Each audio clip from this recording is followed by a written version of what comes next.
আলহামদুলিল্লাহ সুম্মা আলহামদুলিল্লাহ। লাখো কোটি শুকরিয়া ও সুজুদ আদায় করছি ও মহান আল্লাহ সুবহানাহু ওয়া তাআলার দরবারে, যে আল্লাহ তাআলা অত্যন্ত দয়া করে, মায়া করে, মহাব্বত করে আপনাকে আমাকে ভালোবেসে হাজারো মানুষের মধ্য থেকে যাচাই বাছাই করে শাওয়াল মাসের দ্বিতীয় জুমা নামাজ আদায় করার জন্য এই পৃথিবীর একমাত্র শ্রেষ্ঠতম ঘর, সমস্ত রাজাদিরাজ, সমস্ত কুল কায়নাতের মালিক, আসমান জমিনের মালিক, চন্দ্র সূর্যের মালিক, আপনার আমার মালিক, ওই মালিকের ঘর মসজিদে আসার এবং বসার তৌফিক দিয়েছেন, সুযোগ করে দিয়েছেন। সে মালিকের দরবারে মন প্রাণ উজাড় করে দিয়ে মনের গভীর থেকে উঁচু আওয়াজে আমরা সকলে একবার শুকরিয়া আদায় করছি। সকলে বলি, মন খুলে বলি আলহামদুলিল্লাহ। লক্ষ কোটি দুরূদ ও সালাম আকা এনামদার তাজেদার মদিনা আহমদ মুস্তফা মোহাম্মদ মুস্তফা সরকার দো জাহান বিশ্ব নবী হুজুরে পুন্নম সাল্লাল্লাহু আলাইহি ওয়াসাল্লামের উপর সকলে বলি সাল্লাল্লাহু আলাইহি ওয়াসাল্লাম। সম্মানিত উপস্থিতি, কোরআনুল কারীমের 114টি সূরার মধ্যে সূরা আত-তাহরীমের আলোচনা চলছে। আমরা সূরা তাহরীমের 2, 3 এবং 4 নম্বর আয়াতটি নিয়ে আমরা ধারাবাহিকভাবে আলোচনা করেছিলাম বা করব। এটা আমরা আলোচনার বিষয়বস্তু নির্ধারণ করেছিলাম। মনে আছে আপনাদের? যারা বলেন মনে আছে। আর এই 3টি আয়াত, এর মধ্যে কি আছে, কি কথা আল্লাহ তাআলা জানায় দিলেন, কি সুসংবাদ দিলেন,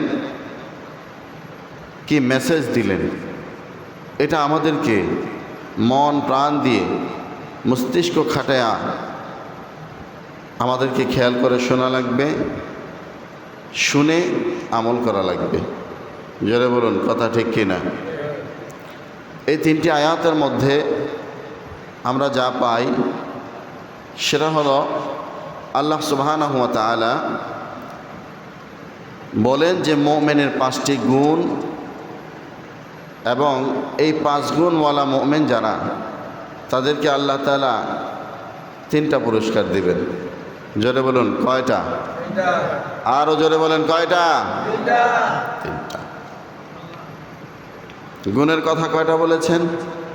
মুমিনের গুণ কয়টা বলছেন এই আয়াতগুলোর মধ্যে? 5টা। কয়টা? 5টা। কি কি? ইন্নামাল মুমিনুনা আল্লাযীনা ইযা যুকিরাল্লাহ ওয়াজিলাত কুলুবুহুম ওয়া ইযা তুলিয়াত আলাইহিম আয়াতুহু যাদাতহুম ঈমানা ওয়া আলা রাব্বিহিম ইয়াতাওয়াক্কালুন আল্লাযীনা ইউকিমুনাস সালাত ওয়া মিম্মা রাযাকনাহুম ইউনফিকুন। জোরে বলুন আল্লাহু আকবার। কয়টা গুণ? জোরে বলুন, কয়টা? 5টা। উলাইকা হুমুল মুমিনুনা হাক্কান। আল্লাহ তাআলা বলেন, এই 5টা গুণ যাদের মধ্যে আছে, যেই মুমিনদের মধ্যে আছে, তারাই হলো প্রকৃত ঈমানদার। তারাই কি? তারাই হলো প্রকৃত ঈমানদার। আর আল্লাহ তাআলা বলেন, আমি এই 5 গুণওয়ালা মুমিনদেরকে 3টা পুরস্কার দান করব। জোরে বলুন, কয়টা? 3টা পুরস্কার দান করব। 3টা পুরস্কার কি কি? লাহুম দারাজাতুন ইনদা রাব্বিহিম ওয়া মাগফিরাহ ওয়া রিজকুন কারীম। এই 3টা পুরস্কার আমি আল্লাহ তাআলা এই 5 গুণওয়ালা মুমিনদেরকে দান করব। জোরে বলুন সুবহানাল্লাহ। আলোচনার বিষয়বস্তু ক্লিয়ার। জোরে বলুন ঠিক কি না? কি জানবো? মোমেনের গুণ কয়টা? জোরে বলুন কয়টা? পাঁচটা। আর পুরস্কার কয়টা? জোরে বলুন কয়টা? তিনটা। শুনবেন? কি বলেন, শুনবেন আপনারা? শুধু শুনলে হবে না আমল করা লাগবে? হ্যাঁ, আমল করা লাগবে না কান সুখ করবেন চলে যাবেন ব্যাস শেষ, এটাই নাকি? না, শুনতে হবে আমল করার নিয়তে। শুনতে হবে কিসের জন্য? আমল করার নিয়তে। আমরা মুমিনের 5টি গুণের মধ্যে গত জুমায় একটি গুণ নিয়ে আলোচনা করেছিলাম। কয়টি? যেটা বলুন কয়টি? একটি, জিকিরের ফজিলত এবং জিকির যারা করে তাদের অন্তরের মধ্যে কম্পন সৃষ্টি হয়, এই বিষয়টি নিয়ে আলোচনা করেছিলাম। যেটা বলুন ঠিক কিনা? মনে আছে আপনাদের? তাহলে আজকে 2 নাম্বার গুণ নিয়ে আলোচনা। কয় নাম্বার গুণ? 2 নাম্বার গুণ। 2 নাম্বার গুণ কি? আল্লাহ রাব্বুল আলামিন বলেন, ওয়া ইযা তুলিয়াত আলাইহিম আয়াতুহু যাদাতুহুম ঈমানা। জোরে বলুন আল্লাহু আকবার। আল্লাহ তাআলা বলেন, যখনই কুরআনুল কারীম, এই কুরআনুল কারীমের আয়াত আমার বান্দারা তেলাওয়াত করবে, ওয়াইদা তুলিয়াত আলাইহিম আয়াতুহু, যখন তেলাওয়াত করবে আমার কোরআনের আয়াত, যাদাতুহুম ঈমানা। বান্দারে, আমি রব্বুল আলামিন তোমাদেরকে যে কোরআন দিয়েছি, ওই শিবানী দিয়েছি, এই কোরআনুল কারীমের এক একটা আয়াত তোমরা তেলাওয়াত করবা। আর তোমরা যখন এই কোরআনুল কারীমের আয়াত তেলাওয়াত করবা, যাদাতুহুম ঈমানা, বান্দারে আমি আল্লাহ তাআলা ওয়াদা দিচ্ছি আমি তোমাদের ঈমানকে বৃদ্ধি করে দিব। জোরে বলুন সুবহানাল্লাহ। কি করবেন? ঈমান কি করবেন? বৃদ্ধি করবেন। এর মাধ্যমে কি বুঝলাম? ঈমান বাড়ে কমে। ঈমান কি বাড়ে এবং কমে, ওঠানামা করে, করে কি না? তো এখন ঈমান তো আনেন সবাই তো আমরা ঈমান আনি, কিন্তু এই ঈমান ওঠানামা করে এই আয়াতের মাধ্যমে বোঝা যায়। জোরে বলুন ঠিক কি না? কেমনে? দেখেন, কোন ব্যক্তি যদি জীবনে একবার পড়ে লা ইলাহা ইল্লাল্লাহু মুহাম্মাদুর রাসূলুল্লাহ সাল্লাল্লাহু আলাইহি ওয়াসাল্লাম, যখন কোনো মুমিন ব্যক্তি এই কালেমা একবার পাঠ করে এবং এই কালেমার বিষয়বস্তুর উপরে বিশ্বাস স্থাপন করে, ওই ব্যক্তিকে আমরা মুমিন হিসাবে সাক্ষ্য দেই। জোরে বলুন ঠিক কিনা? কিন্তু দেখেন, দুনিয়ার মুমিনদের দিকে যদি তাকান, এই যে শুধুমাত্র কালেমা পড়নেওয়ালা মুমিন যারা আছে, এমন ব্যক্তি আছে জীবনে একবার কালেমা পড়েছে, শুধুমাত্র ঈদের নামাজ ছাড়া অন্য কোনো নামাজ আদায় করে না, এমন মুমিন আমাদের সমাজে আছে না নাই? জোরে বলুন আছে না নাই? জীবনে একবার কালেমা পড়েছে, অন্য কোনো রোজা রাখে না, শুধুমাত্র রমজানের রোজাগুলা রাখে, আবার তাও ঠিক মতো রাখে না, এমন মুমিন আছে না নাই? কালেমা পড়েছে জীবনে একবার, ঈমান এনেছে আল্লাহ তাআলার উপরে, আসমানের উপরে, জমিনের উপরে, ঈমান এনেছে ফেরেশতাদের উপরে, ঈমান এনেছে কোরআনের উপরে, ঈমান এনেছে নবী মুহাম্মদুর রাসূলুল্লাহ সাল্লাল্লাহু আলাইহি ওয়াসাল্লামের উপরে, ঈমান এনেছে সমস্ত নবীদের উপরে, সব ঠিক আছে। কিন্তু এই মুমিন নামাজও পড়ে না, রোজার ধার ধারে না, হক কথা বলে না, হক পথে চলে না, সারা জীবন ইসলামের বিরোধিতা করে, এমন কালেমা পড়নেওয়ালা মুমিন সমাজে আছে না নাই? জোরে বলুন আছে না নাই? আছে। তাহলে এরাও মুমিন, এরাও কি বলেন? এরা কি মুমিন? আমার ভাইয়েরা, এই যে কালেমা পড়নেওয়ালা এই শ্রেণীর মুমিন যারা, আবার এমনও কালেমা পড়নেওয়ালা মুসলমান নরনারী আছে যিনি কালেমা জীবনে একবার পড়েছেন, ওই যে কালেমা পড়ে মুসলমান হয়েছেন, অথবা পিতৃ সূত্র থেকে যখন জেনেছেন তিনি মুসলমান, যখন তিনি জেনেছেন তিনি মুসলমান, তার বাবা মুসলমান, মা মুসলমান, যেমনিভাবে আমরা অনেকেই মুসলমান আছি, জোরে বলুন ঠিক কিনা। কিন্তু বাবা মুসলমান, মা মুসলমান, এটা জানার পরে যখনই নাবালক থেকে সাবালক হয়েছে, আজকে 30 বছর, 40 বছর, 50 বছর হয়ে যায়, জীবনে একদিনও রোজা ভাঙে না এমন মোমেন সমাজে আছে না নাই? জোরে বলুন আছে না নাই? কথা বলেন না কেন? নাই, এরকম আছে।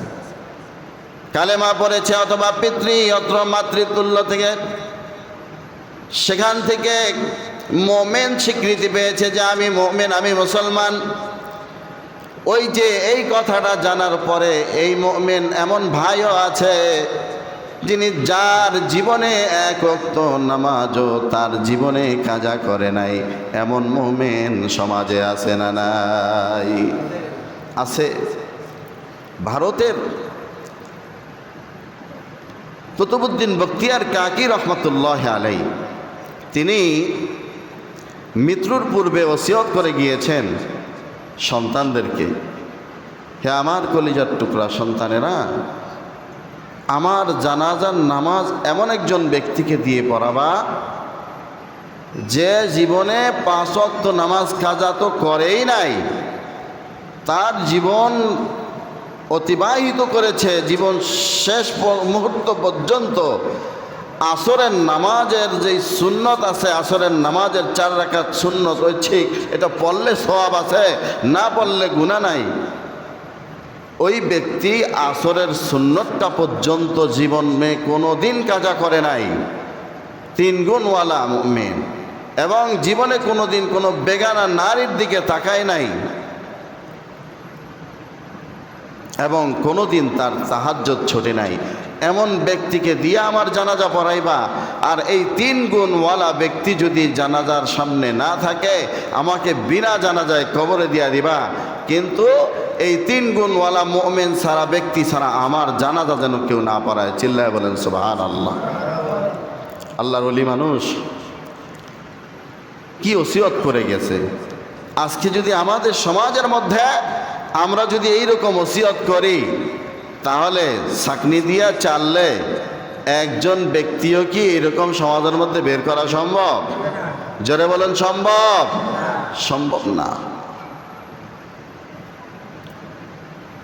কুতুবউদ্দিন বখতিয়ার কাকি রহমতুল্লাহ আলাইহি তিনি মৃত্যুবরণ করলেন। সন্তানেরা পেরেশানি হয়ে গেলেন, কই পাবো এই 3 গুণওয়ালা মুমিন? তারা তার বাবার জানাজা পড়ানোর জন্য দিল্লির শাহী জামে মসজিদের সামনে লাশ নিয়ে এসেছেন। ভারতবর্ষে ঘোষণা হয়ে গিয়েছে আল্লাহর ওলি কুতুবউদ্দিন কাকি রহমতুল্লাহ আলাইহি দুনিয়া থেকে বিদায় নিয়ে চলে গেছে, এখন তার জানাজা হবে। আল্লাহর ওলি কুতুবউদ্দিন কাকি রহমতুল্লাহ আলাইহি তার জানাজার প্রস্তুত, জানাজায় সারি সারিভাবে মানুষ দাঁড়িয়ে গিয়েছে। সন্তানেরা সামনে দাঁড়ায় বললেন, আমার বাবা ওসিয়ত করে গিয়েছে, এই 3 গুণওয়ালা মুমিন যিনি আছেন তিনি শুধুমাত্র আমার বাবার জানাজা পড়াতে পারবেন, আর এই 3 গুণ যার মধ্যে নাই ওই ব্যক্তি আমার বাবার জানাজা পড়াতে পারবে না। মানুষ দাঁড়ায় রয়েছে, ঘন্টাকে ঘন্টা চলে যায়, রাত হয়ে যাচ্ছে, কেউ এইরকম ব্যক্তি দাঁড়ায় না। এখন মানুষ বলা বলি করলো, এইরকম মানুষও কি সমাজের মধ্যে আছে? মানুষ কানা খোসা শুরু করলো, আরে এত বড় আল্লাহর একজন ওলি এমন কি ওসিয়ত করে গেল যার কারণে তার জানাজা ছাড়াই তাকে দাফন করতে হবে। এখন সন্তানেরা বলছেন, ঘোষণা দিয়ে দিয়েছেন, কি খবর কি? আপনারা তো কেউই কর্ণপাত করেন না, কেউই কথা বলেন না, কারণটা কি? এইরকম কোনো মুমিন কি এত লক্ষ লক্ষ মানুষের মধ্যে উপস্থিত নাই? তাহলে কিন্তু আমার বাবাকে বিনা জানাজায় দাফন দিয়ে দিতে হবে। এই কথা চিন্তা করে তৎকালীন দিল্লির সম্রাট বিচারক, যিনি প্রধান দায়িত্ব পালন করছেন, উনি আস্তে আস্তে পিছন থেকে হেঁটে সামনের দিকে চলে আসলেন। চলে এসে কুতুবউদ্দিন কাকি রহমতুল্লাহ আলাইহির তার যে কাপড়ের কাপড়, মুখের কাপড়টা খুলে কপালের মধ্যে চুমু দিয়ে বললেন, ওগো আল্লাহর ওয়ালি কুতুবউদ্দিন কাকি, আমার এই 3টা গুণ আছে, জীবনে কোনো দিন আমি আমার এই গুণগুলা মানুষের সামনে প্রচার করতে চাই নাই, আজকে আপনি আমার মুখোশ খুলে দিয়ে গিয়েছেন। চিল্লায় বলেন সুবহানাল্লাহ। দিল্লির সম্রাট, দেশের প্রধানমন্ত্রী, ভারতবর্ষের প্রধানমন্ত্রী, সম্রাট, তিনি কি করলেন? এই 3 গুণওয়ালা মুমিন হিসাবে গোটা লক্ষ লক্ষ মানুষের সামনে উপস্থিত হয়ে গেলেন। চিল্লায় বলেন সুবহানাল্লাহ। আমরা তো, আমাদের অবস্থা কি? আমাদের অবস্থাটা কি? আমরা সামান্য পরিবার সামাল দিতে পারি না। একটা সমাজের একজন মেম্বার হয়েছি, শুধু ব্যস্ত, শুধু ব্যস্ত, শুধু ব্যস্ত, উনি ঠিকমতো নামাজ আদায় করতে পারে না। একটা ইউনিয়নের চেয়ারম্যান হয়েছেন, উনি ঠিকমতো নামাজ আদায় করতে পারে না, রোজা আদায় করতে পারে না, সত্য কথা বলতে পারে না। বলে বিচার করলে সবাই খুশি হবে না, বিচার করলে তো একজন বেজার হবে, একজন খুশি হবে। কি বলেন? এরকম বলে না? বেজার হোক আর খুশি হোক, বিচার করার দায়িত্ব আপনার নাই, বিচার করবেন, এটাই আপনার দায়িত্ব। জোরে বলুন ঠিক কি না? কোরআন দিয়ে বিচার করবেন, কে খুশি হলো কে বেজার হলো সেটা দেখার টাইম নাই।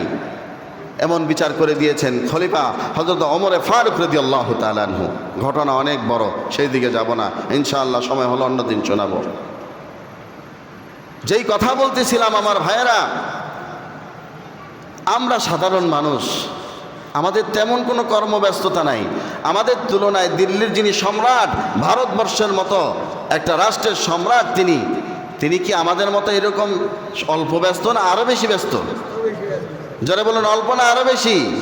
আরো বেশি। জীবনে কখনো না তাহাজ্জুদের নামাজ কাজা করে নাই, জীবনে কখনো আসরের নামাজের পূর্বের 4 রাকাত সুন্নত কাজা করে নাই, জীবনে কোনোদিন বেগানা নারীর দিকে তাকায় নাই। চিল্লায় বলেন সুবহানাল্লাহ।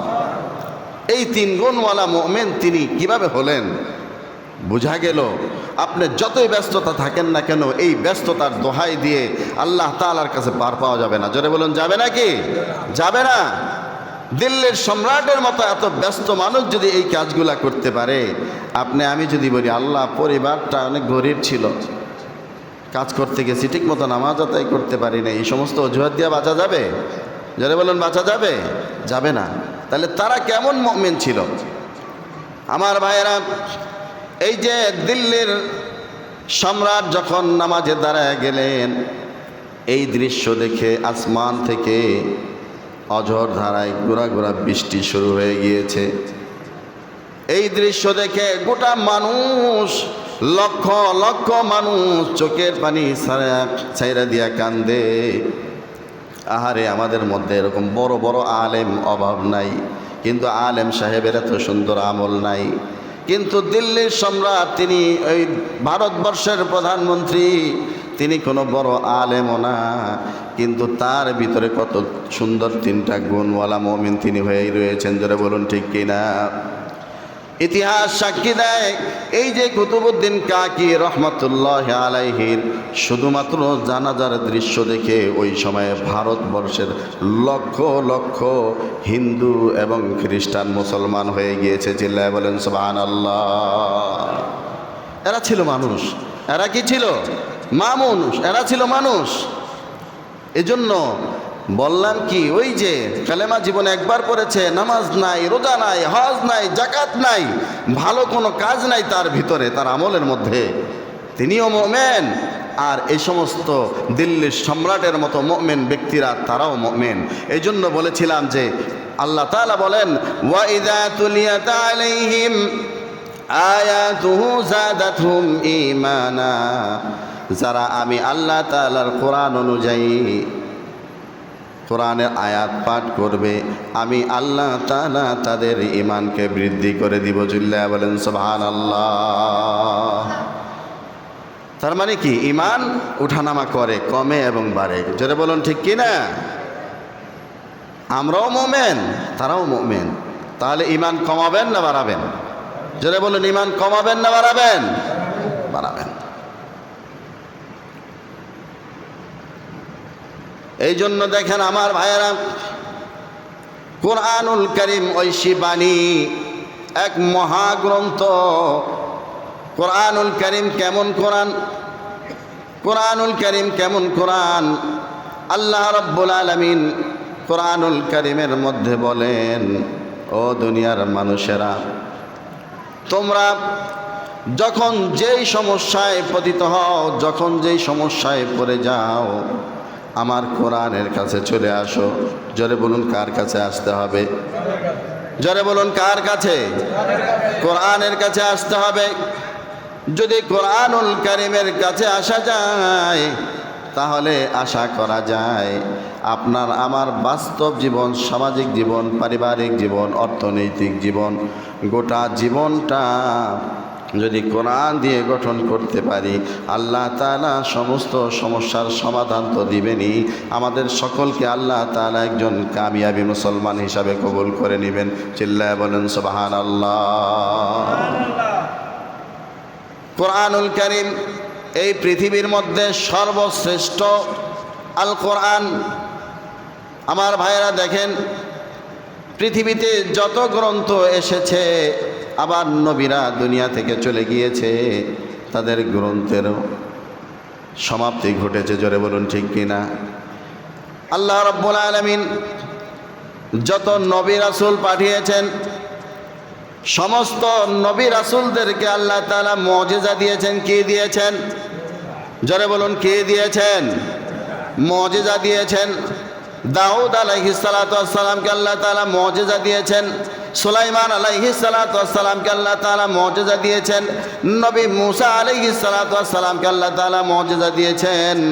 এমনকি মুহাম্মদুর রাসূলুল্লাহ সাল্লাল্লাহু আলাইহি ওয়াসাল্লামকেও আল্লাহ তাআলা মুজিজা দিয়েছেন।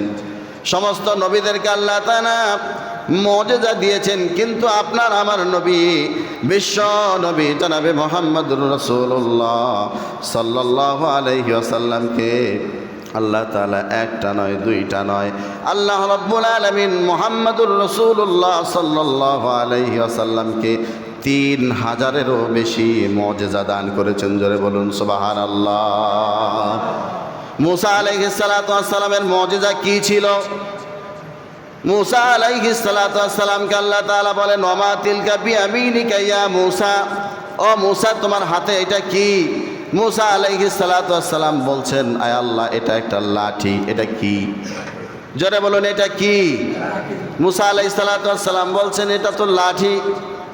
আল্লাহ তাআলা বলছেন, ও মূসা, এটা শুধুমাত্র একটা লাঠি না রে মূসা, আমি আল্লাহ তাআলা তোমাকে যে মুজিজা দান করেছি, এই উত্তম মুজিজাটাই হলো তোমার এই লাঠি। চিল্লায় বলেন সুবহানাল্লাহ। ফেরাউন তার যত রাষ্ট্রের মধ্যে যত জাদুকর আছে, সমস্ত জাদুকরদেরকে বললেন, মূসা আমাদেরকে চ্যালেঞ্জ দিয়েছেন। ফেরাউন তার জাদুকরদেরকে ডেকে বললেন যে তোমরা কি জাদু দেখাবা? মূসা, তুমি কি জাদু দেখাবা? মূসা আলাইহিস সালাতু ওয়াস সালাম বললেন, তোমরা জাদু দেখাও, কিন্তু আমি জাদু দেখাবো না, আমি দেখাবো জাদুর বাপ রে। চিল্লায় বলেন সুবহানাল্লাহ। কারে দেখাবো বলেন? মূসা আলাইহিস সালাম কারে দেখাইছে? জাদুর বাপেরে দেখাইছে। কারে দেখাইছে? জাদুর বাপেরে দেখাইছে। তো ফেরাউনের লোকেরা তারা বলতেছে যে মূসা, আমরা আগে দেখাবো না তুমি জাদুর বাপেরে আগে দেখাইবা? মূসা আলাইহিস সালাম বলছে, না, তোমরা আগে দেখাও, তারপর আমি দেখাবো। আমি কি দেখাবো? পরে দেখাবো। তোমরা কি করো? আগে দেখাও। তো ফেরাউনের লোকেরা তারা জাদু দেখানো শুরু করছে। ফেরাউনের মুসনদের মধ্যে যা কিছু আছিল জাদু দিয়া, এগুলারে কোনোটারে বাঘ বানাইছে, কোনোটারে সিংহ বানাইছে, কোনোটারে অনেক বড় বড় অজগর সাপ বানাইছে। বানানোর পরে আল্লাহ তাআলা মূসা আলাইহিস সালাতু ওয়াস সালামকে নির্দেশ দিলেন। মূসা আলাইহিস সালাতু ওয়াস সালাম ফেরাউনের ওই যে জাদুকরদের ওই জাদুর ওই যে বাঘ, ভাল্লুক এবং সিংহ এবং বড় বড় অজগর সাপ দেখে মূসা আলাইহিস সালাতু ওয়াস সালাম ভয় পেয়ে গেলেন। তো আল্লাহ তাআলা মুসা আলাইহিস সালামকে বলছেন, মুসা ওমা তিলকা বিয়ামিনিকা ইয়া মুসা, এ মুসা তোমার হাতে এটা কি? মুসা আলাইহিস সালাতু ওয়াস সালাম বললেন, আল্লাহ এটা তো একটা লাঠি। আল্লাহ তাআলা বললেন, মুসা রে এটা সাধারণ কোনো লাঠি না। ও মুসা, এই ফেরাউনের জাদুর সামনে, ফেরাউনের লোকদের জাদুর সামনে তুমি এই লাঠিটা ফেলে দিয়ে দেখো এটা কি লাঠি নাকি ওই জাদুর বাপ। চিল্লায় বলেন সুবহানাল্লাহ। মুসা আলাইহিস সালাতু ওয়াস সালাম যখনই জাদুর সামনে লাঠিটাকে রাখলেন, লাঠিটা রাখতে দেরি বিশাল এক সাপ হয়ে ওই যে ফেরাউনের জাদুকরেরা যা কিছু বানিয়েছে জাদু দিয়ে সব কিছু একটা একটা একটা একটা করে গিলে খেয়ে ফেলেছে। চিল্লায় বলেন সুবহানাল্লাহ। তখন মুসা আলাইহিস সালাতু ওয়াস সালামের এই মুজিজা দেখে ফেরাউনের লোকেরা বললেন, এটা তো কোনো জাদু হতে পারে না, এটা নিশ্চয়ই মুসা যে বলেছে জাদুর বাপ, এটা জাদুর বাপই হবে। চিল্লায় বলেন সুবহানাল্লাহ। এটা দুনিয়ার কোনো জাদু হতে পারে না, নিশ্চয়ই মুসা যে আল্লাহ তাআলার প্রেরিত নবী, আমাদের আর কোনো সন্দেহ রইল না। ওই সময়ের ফেরাউনের ওই জাদুকরেরা লক্ষ লক্ষ মানুষ তাদের সাথে একত্রিত হয়ে বললেন, লা ইলাহা ইল্লাল্লাহু মুসা কালিমুল্লাহ। চিল্লায় বলেন সুবহানাল্লাহ। লক্ষ লক্ষ বনি ইসরাইলের লোকেরা তারা মুসা আলাইহিস সালাতু ওয়াস সালাম এই মুজিজা দেখে তারা কালেমা পড়ে মুসলমান হয়ে মুসা আলাইহিস সালাতু ওয়াস সালামের দলভুক্ত হয়ে গিয়েছে। চিল্লায় বলেন সুবহানাল্লাহ। এই জন্য আমার ভাইয়েরা, নবীদের মুজিজা নিয়ে যদি আলোচনা করি দীর্ঘ সময় নিয়ে আলোচনা করা যাবে, কিন্তু সুলাইমান আলাইহিস সালাতু ওয়াস সালামকে মুজিজা দিয়েছেন, দাউদ আলাইহিস সালাতু ওয়াস সালামকে মুজিজা দিয়েছেন। দাউদ আলাইহিস সালাতু ওয়াস সালামের মুজিজা ছিল তিনি যদি কোনো লোহা হাতের ভিতরে নিতেন আগুন দিয়ে জ্বালানো লাগতো না, হাতের মুঠের মধ্যে নিয়ে চাপ দিলে লোহা এমনি এমনি গলে যেত। চিল্লায় বলেন সুবহানাল্লাহ। ঠিক তেমনিভাবে আপনার আমার নবী, বিশ্ব নবী জনাবে মুহাম্মদুর রাসূলুল্লাহ সাল্লাল্লাহু আলাইহি ওয়াসাল্লামকে আল্লাহ তাআলা একটা নয় দুইটা নয়, আল্লাহ তাআলা মুহাম্মদুর রাসূলুল্লাহ সাল্লাল্লাহু আলাইহি ওয়াসাল্লামকে 3000-এরও অধিক মুজিজা দিয়েছেন। আর এই যে 3000-এর অধিক মুজিজা দিয়েছেন, সমস্ত মুজিজার চাইতে আল্লাহর রাসূল সাল্লাল্লাহু আলাইহি ওয়াসাল্লামকে আল্লাহ তাআলা উত্তম মুজিজা দিয়েছেন। সেই মুজিজার নাম হলো আল কোরআন। চিল্লায় বলেন সুবহানাল্লাহ। সমস্ত নবীরা দুনিয়া থেকে বিদায় নিয়ে চলে গিয়েছে, নবীদের মুজিজাও দুনিয়া থেকে বিলীন হয়ে গিয়েছে। যারা বলুন ঠিক কি না? আছে মুসা আলাইহিস সালামের সেই লাঠির মুজিজা এখন আছে। ফেরাউন যেই মুজিজা তার লোকদেরকে, ফেরাউনের লোকদেরকে মুসা আলাইহিস সালাম দেখাইছে লাঠি দিয়া, ওই লাঠি আছে এখন? নাই। সুলাইমান আলাইহিস সালাতু ওয়াস সালাম তেলবিহীন, পেট্রোলবিহীন, অকটেনবিহীন যে বিমান আসমানে চালাইছেন, বিমান চালাইছেন আসমানে, হ্যাঁ, শত শত মানুষ সেই তখ্তে সুলাইমানের উপরে সবর করে গোটা পৃথিবী ভ্রমণ করতেন। সেই তখ্তে সুলাইমানই আজ আছে? নবী সুলাইমান আলাইহিস সালাতু ওয়াস সালাম চলে গেছে, তার মুজিজা তখ্তে সুলাইমানিও চলে গেছে। যারা বলুন ঠিক কি না? দাউদ আলাইহিস সালাতু ওয়াস সালাম চলে গেছেন। এই গোটা পৃথিবীর এমন কোনো মানুষ আছে যে দাউদ আলাইহিস সালাম সেই মুজিজা আজকে হাতের মুঠে, আজকে লোহা নিয়ে লোহা গালায় দেখাইবে? সেই মুজিজা এরকম গোটা পৃথিবীর কোনো মানুষ দেখাতে পারবে? যারা বলুন পারবে?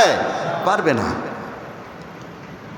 রাসূলুল্লাহ সাল্লাল্লাহু আলাইহি ওয়াসাল্লামের মুজিজা ছিল হাতের আঙ্গুলের ইশারায় রাসূলুল্লাহ সাল্লাল্লাহু আলাইহি ওয়াসাল্লাম আসমানের চাঁদকে কাফেরদের কথা অনুযায়ী তিনি দ্বিখণ্ডিত করে দেখিয়েছেন। চিল্লায় বলেন সুবহানাল্লাহ।